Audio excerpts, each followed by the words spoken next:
all. Okay, thank you, recording lady. Yeah, so just a few follow-ups on the MOA thing to add on the clarification. So will be very short from my side lah. Yeah, so I think first one for the clarification for the MOA, right? Yeah, so all your MOA should be gone through by a FL. Yeah, so that's the thing that you need to keep in mind lah. Then last week I mentioned in terms of you can put like the names whether you think who is applicable, right? Yeah, but then, okay, I take that back. So the one that we should go through is on FP and in-kind MOA should always have your FL signature because they are involvement in the monetary value. Yeah, so all of it need to go through by the FL and then because they are your legal representative, and then the FP and in-kind need to have their signature. Yeah, but for the LP MOA, then you don't necessarily need to have FL signature, but you still need to refer your LC on this. Yeah, because some of your LCs like maybe is okay, let's say LCP or LCVP FL, one is even including LP MOA would have the LCVP FL signature. Yeah, because your like what I mentioned just now, your FL is still your legal representative like that. So this one you can check with your respective FL also. And then also to let you guys know further on legalities. So whether we are legal or not, yes, we are. So yeah, so when you go out to do sales meeting with partners, right, you need to know that you're representing IZ, yeah, and also IZ in Malaysia, even though it's your respective chapter.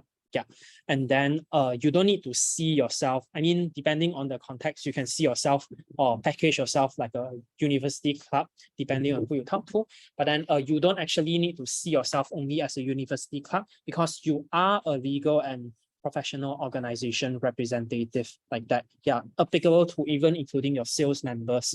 Also, yeah, and we are legally registered as a society under the Malaysian Society Acts in the Register of Societies. And this is our like the official registration number under the Register of Societies. Yeah, then yeah, official registration number, but this is not the same as company registration number. So if let's say certain companies ask us about our company registration number, then you do need to clarify that we don't have this, but we do have the Registrar of Society registration number. And then since you are registered under this society, right, then all the unlawful activities are also subject to penalties, punishment, all those stuff. Yeah, which brings me to the next one. So if you're LCSU or even your expansions, right, if you're LC have out campus membership, actually all of you guys are registered under your respective university as a club and society. So it's like how to say like ISAC have their own rules, right? But then ISAC in Malaysia, we need to follow Malaysia law like that. So same thing is you're under your university.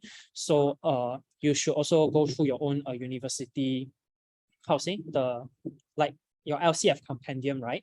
But then your university also have their own rules and regulation. Then you also need to follow by that, like that. Yeah. And then you should have a letter of registration or approval from your university being recognized also. Yeah. Also do note that like cherish your registration and approval also, because I know like from other ISA entities, for example, in ISA in Vietnam, right, they actually don't have the registration or approval by university like yeah, you are a bit hard, but then fortunately we do have. So do ask from your LCP, LCP, FL, all those stuff yeah, and then also your LC reputation can also be affected if let's say you do anything that doesn't align with your university. Yeah, and also to refresh you guys in terms of the flow, in terms of drafting and also sending MOA. So this is the flow that you need to keep in mind. So definitely your synergy, the parties involved would be your front office, the product, and then you, your FL, and also LCP in drafting this like that. And then partners cannot sign this agreement. It's a draft. So all of it, after your relevant parties go through already, right? Also send to Eugene. Okay, MCEPBD. CVPBD to go through. So you don't need my signature for it, but you need me to go through first. Yeah, so I can go through to see whether there's any things that we might miss out or like over promise like that. Yeah, and also explain to partners. So have the meeting to brief them and then clarify the clause. So normally would be the deliverables clause like that. So let's say the MOA. Okay, our MOA template is here. Yeah.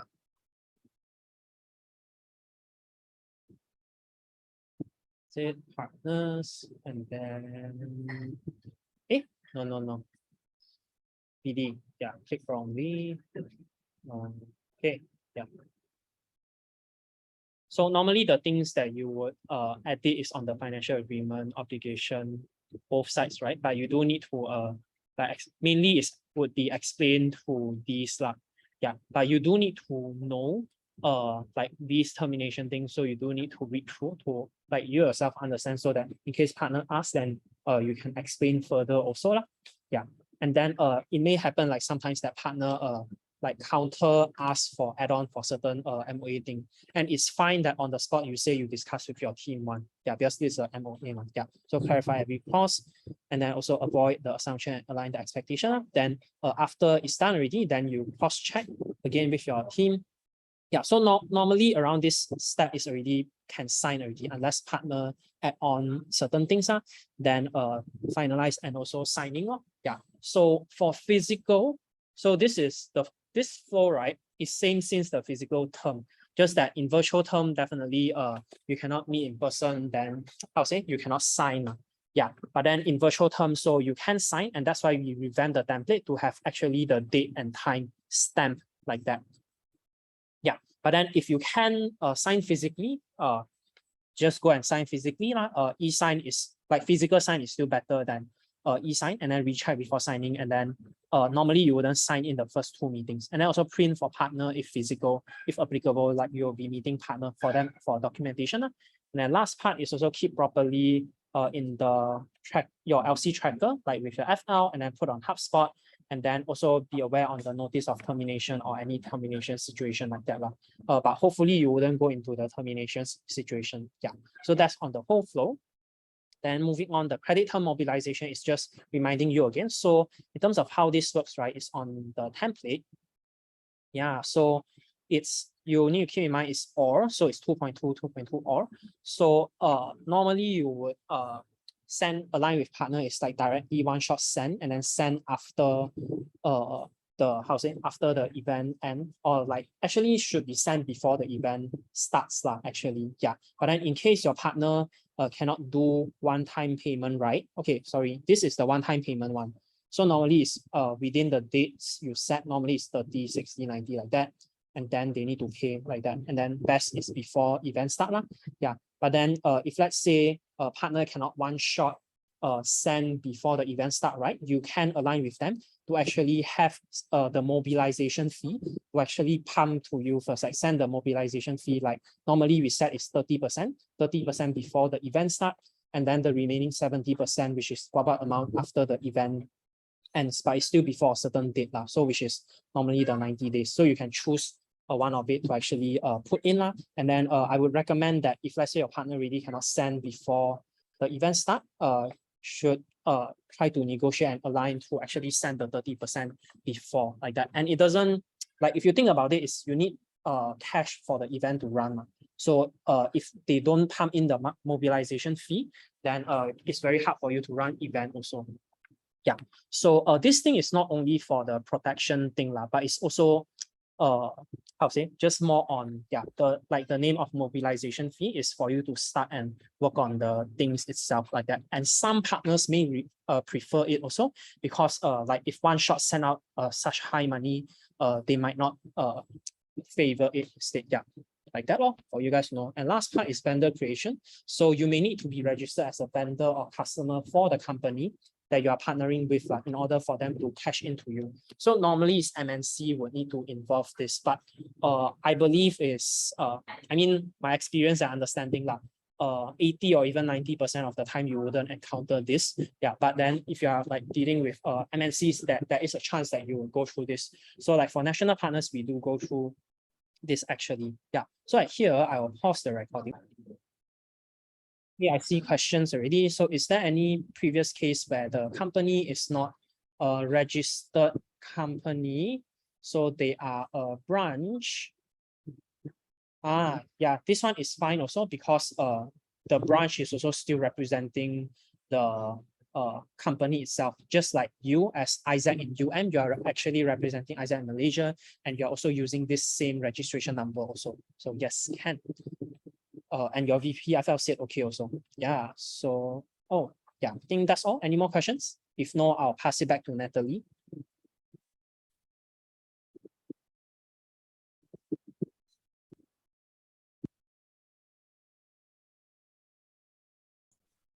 Hello, mini taker.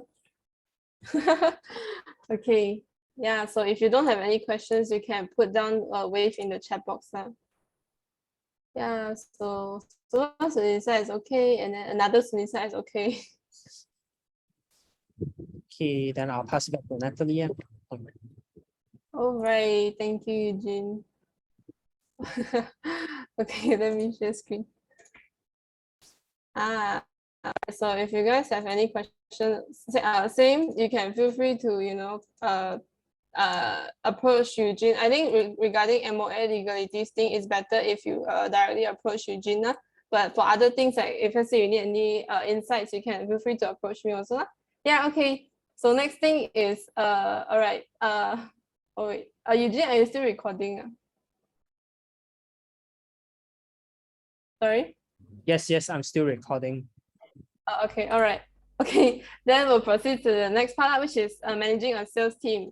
So, okay, before I start, what do you expect? I mean, not say what do you expect, but hearing this, right? What pops up? Sorry, what pops up in your mind? The first thing that pops up in your mind when you hear like managing a sales team, some motivational session. Oh, you're not wrong. From that, my members, yeah, your members exactly. So this session is mostly will be focusing on your members. Okay, never mind, I'll proceed.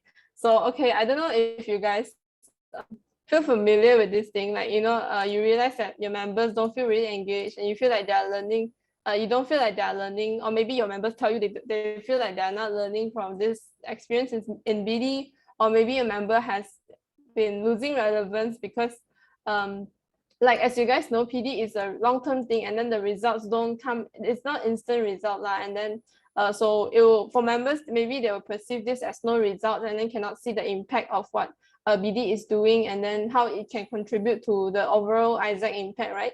And in general, you're having like low team momentum and not progressing. Do you have this thing? Yeah, current situation. Yeah, that's the thing. I guess, I mean, yeah, I've been LCVP before. I understand that around this time, or maybe after a few months of doing sales, you might realize that in your team, your whole team, I guess, especially if you don't get positive response from the externals, you might find these things, I guess you might find these things familiar lah. Yeah. So far only Sunisa says current, like this is her current situation. I'm not sure about the others. Yeah, if let's say you resonate with this current situation, you can also, you can say in the chat box so everyone can, I mean, so you can share and everyone knows that, we're in this together and you're not alone in this situation. Yeah, and then, so with that, let's do a review of your team and also a review of you. So basically it's a reflective session. So I think maybe I can give you guys some time to prepare your notebook and your pen again. Yeah, so a quick one. So if let's say you have your notebook and your pen with you, you can put a wave in the chat box or you can react. So I know you guys are ready to proceed now. Yeah.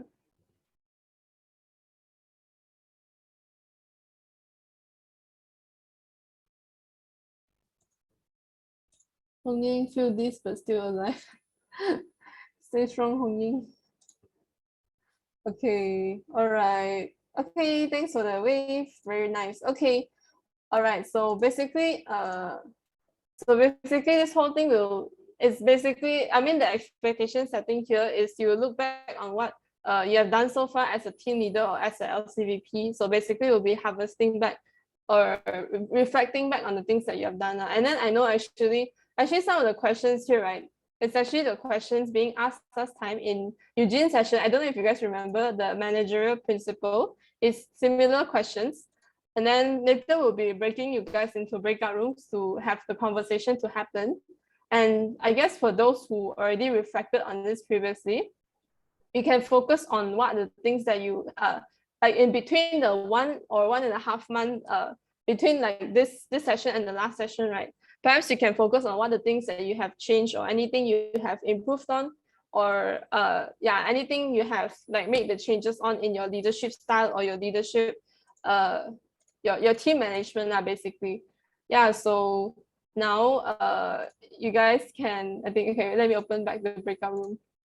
Oh, I want to ask you guys, do you guys want a new breakout room, or do you guys want to use back the one just now? Okay, never mind. I'll just use back the one just now. Option, okay, I'll give you guys like 20 minutes. So there's actually quite a lot of questions. There's actually quite a lot of questions, and then you guys can take your time to go through. It's guided question, basically for you to reflect on the things you have made, like the changes you have made throughout I mean the 1.5 months.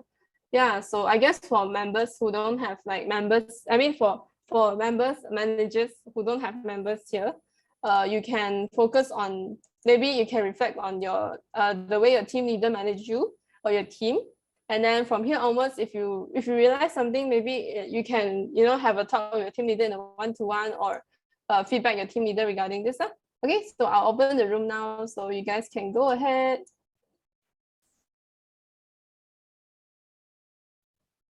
Oh, we have a few not assigned people. Wait, let's see.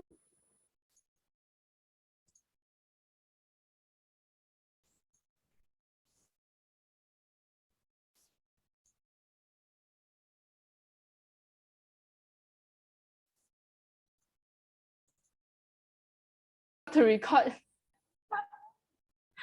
Thanks, Eugene.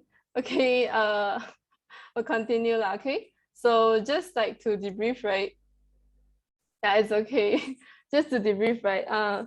Yeah, so I mean, from my own experience, I see this. I mean, the reason why there's like slow progress or there's low momentum in the team, there's actually these three issues that like members don't really understand why. The big why, like, you know, why we are doing this, why we are doing that, why do we need to have sales package, why we need to, you know, target companies, not just target companies, but why we are selling like CSR, why we're doing CSR, all these things that members don't understand. That's from my observation. And then members can't see instant result. That's why they always feel very demotivated, and they feel, I guess, you don't feel really motivated to continue, because you feel like, because you know, I've done groundwork before, so, and I guess all of the LCVPs here, you also done groundwork before. You feel like you put a lot of effort, but in the end, you don't see the instant result, and you get really demotivated. Yeah, that's the thing.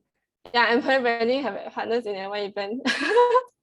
Yeah, it's just an example, okay? And also another thing is like members don't see the relevance. For example, they don't see the relevance of why we need to have BD in Isaac, and what's the role that BD plays in, you know, product team. Like they feel like, oh, maybe a product team actually can survive without BD, then why are we, you know, busting our ass trying to like secure sales, all of this. This is like the things that I realized, you know, yeah, okay. Yeah, the things that I realized in my LCVP journey lah.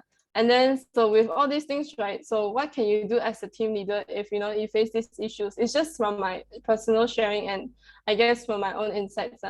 So first thing is like communicating the why. So a question to ask you is, do you consciously connect the why to your members' understanding and also development? And are you sure, I mean, do you think, are you sure that your members know, or they understand the why of the things that we are doing, that why we are doing what we are doing? And then second thing is support system. What I mean by support system, it can be either you as team leader or the team in general.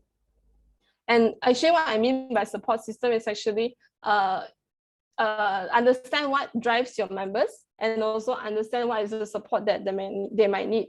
For example, you know, like what Eugene mentioned in his last session before, it can be R&R, or it can be like, for example, you know that for this member, they prefer physical engagement or physical touch. Then maybe you can design more like physical touch points, or yeah, you can design more physical touch points to be with your member. So it actually, this is like some of the small things that you can do to drive them. And then I think another important thing is, for me, I believe, how do I say this? I think salespeople or salesperson is like a community of people. And then whenever, for example, whenever the members, they face any issues or any troubles or difficulties when they are handling the partner, they might need someone that they want to run it to.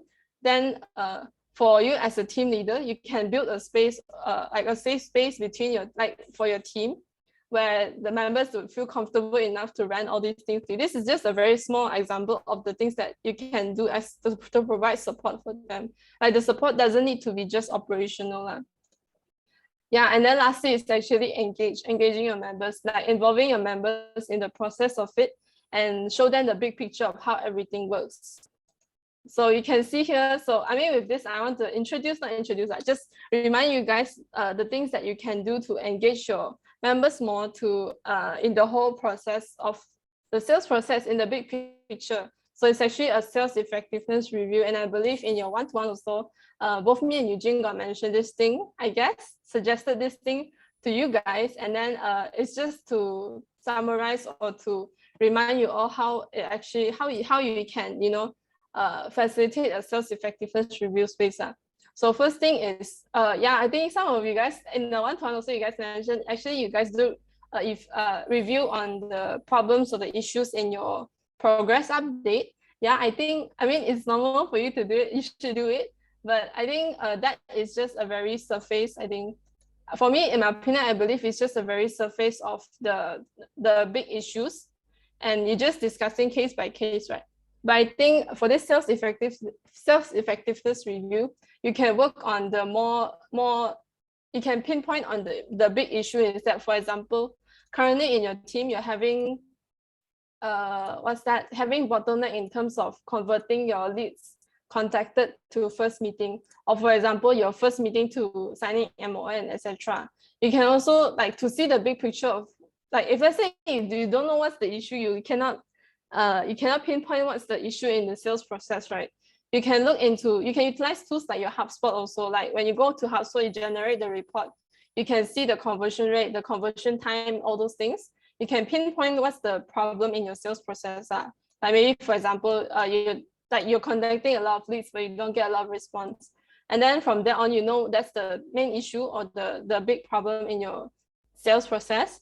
Then you can bring this issue and identify the cause behind it with your members. So basically, you can discuss it with your members. And you can, I mean, the main thing is focus on the things that you can control, but not really on the external things that you can't control. For example, if it comes to like partner responding, right? For example, it's like the I guess like whether they see the email or not, whether they want to open the email or not. That's really something that we cannot control. But what we can control is the elements that, you know, that might prompt them to open the email. For example, that might prompt the interest. Okay, yeah. So for example, if that's the case of like not getting responses from leads, then maybe you can think from the perspective, is your proposal maybe too lengthy, or the information in your proposal is unclear, etc. Like I think one way to kind of like determine this, right, is actually you can ask like your friends, not friends, okay, maybe like any working adults you have in your life. You can show this to them and see if whether like they understand, you know, what's the content inside the proposal. Actually, that's how I did last time. I actually showed my brother the proposal, and then in the end I asked him, what do you think of proposal, and like from this proposal, what can you get? And then that's where I can get like feedback from externals on how you can improve on it. Because, you know, not everyone understands the Isaac context and how Isaac works. Yeah, that's the thing. And then this is just an example, okay? Then yeah, okay, coming back, main thing is identify the cause and behind this issue and discuss with your members. And then this is a more important thing, is involving your member in the process and its big picture. Basically, you can brainstorm with your members. Okay, to simplify, you can brainstorm the issue with your members, and it's okay if, let's say, you don't have the answer yourself and you're unsure also why you're not getting responses from this. That's why you have the discussion, because yeah, you need more brains working on it would be much more efficient. Yeah, that's the thing. And then lastly is implement the way forward that you and your member has come up with, like the way forward. And then the reminder is that your role in this is not really to implement, but I think it still depends on the case. But your role here is not really to implement the way forward, but as team leader, you should keep the team accountable to implement the way forward. That's the thing. And then time's up. Okay, thanks. I think I need extra time for this. So basically, to summarize this whole session, and also to bring back or kind of connect back to what Eugene has delivered last time, is regarding facilitation again.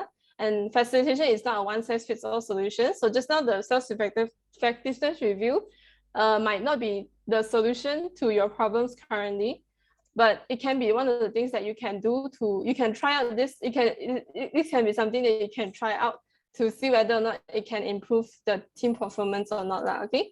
And then, yeah, facilitation is actually ensuring that both your journeys are happening, which is the inner and outer journey. And most importantly is you help your members reflect on the experience, and then for them to harvest the learning and learn from the experience and the reflection. And then, yeah, so asking the right question to guide your members' thought process is hard. Yeah, I guess like what Peanut and Hong Yang mentioned. But I think from my opinion, I think that's the beauty of the leadership journey in Isaac. Because for me, yes, it took a really long time for me to really understand what are the right questions to ask to guide the members' thought process. But I think it takes time to learn. And yeah, that's the beauty of development in my belief. So yeah, in order to facilitate, remember you need to facilitate yourself first. And then last thing is, before I end, I just want to throw out a question to you is what action you would take to ensure you fulfill the role of an LCVP or team leader in the future? Yeah, okay. Actually, that's all for my session. So do you guys have any questions so far? I hope you guys are still alive. Are you guys still alive? Yes, okay. Yeah, that's all. So if you don't have any question, you can put a wave. I'm not mom, I'm auntie. I'm the cool aunt.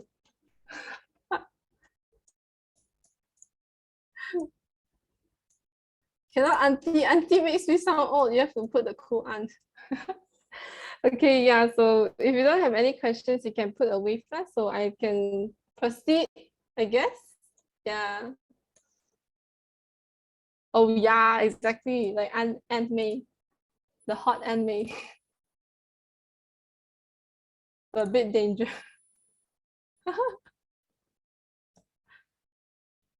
All right.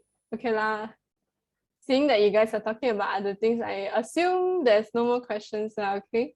Yeah, I guess, to be honest, I'm not really expecting a lot of questions because it's much more reflective, and I think you should take a moment to harvest these reflections. Yeah, okay.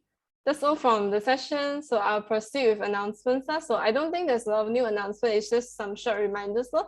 First thing is the membership email signature. Don't forget to update that.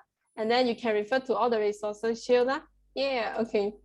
Then I think this is for the proposal. If let's say you want to put inside a proposal or any, not sure about poster, but I think mostly it's for proposal. Yeah. Excuse me. And then next thing is commission t-shirt. Yeah, so you can click here to buy the commission t-shirt. And I think this is the color of the commission t-shirt. Eugene, why? Why Eugene? Okay, anyways. Yeah, so actually I have a commission t-shirt, but it's from the previous term one, and it's like the navy blue color. But yeah, if you're interested to buy, you can click on the link, and then yeah, you can wear this at night because you're very very bright. Yeah, I mean, okay, yeah, maybe some people might like the color. What do you think the customers will think? Maybe blue. Okay, yeah, okay, that's all. And then next thing is preparation audit. Okay, yeah, basically preparation audit will be launched. It's already launched. Yeah, basically it's already launched, and then you can refer to the booklet and the recording also to refer to more information. And if you have any questions, also feel free to ask me or Eugene regarding the audit. Okay, I think that's all for today. So you can write down your feedbacks here. Play some music.